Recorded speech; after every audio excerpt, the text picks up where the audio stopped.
فوتوغراف في الحقيقه فيلم هايل بامضاء بقى عمرو سليم ومن بطوله فناننا محمد رأفت. وعمرو هنا يمكن وان مان كرو وقدر ان هو يقدم لنا كل التفاصيل. عمرو توعد ايه جمهورنا اللي هيشوفونا بعد العرض على الشاشه يشوفونا على السوشيال ميديا؟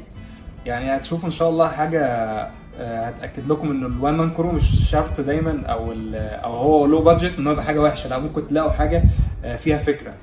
فنان محمد رأفت توعدهم بايه بقى؟ يعني ان شاء الله الحمد لله، يعني من نص كتر ما الناس حابه الفيلم كانوا حابين يعرفوا تفاصيل في حاجات كانوا بيقعدوا يسالوا عليها في ايه اللي حصل في الكواليس عملتوا اثناء التصوير، فان شاء الله في الحلقه دي نكون جاوبنا على كل الاسئله اللي هم كانوا عايزين يعرفوها. بالروح الحلوه للفنان محمد رأفت وازاي قدر ان هو يتعرف على عمرو وقدر الفيلم كمان يشوف النور. هتسمعوا كل القصه بتفاصيلها، هتبقى موجوده معانا في الحلقه لما تتعرض على الشاشه، وبعد كده هيبقى لينا عرض على الفيسبوك عايزين نعرف منكم كل التفاصيل. وانا متنبئه طبعا للفنان محمد رأفت بمزيد من النجوميه والافلام والادوار، وعمرو الحقيقه شاطر جدا، فاعتقد المشروع الجاي نشوف بقى مشروع اكبر واكبر. استنونا وحلقه عن فوتوغراف.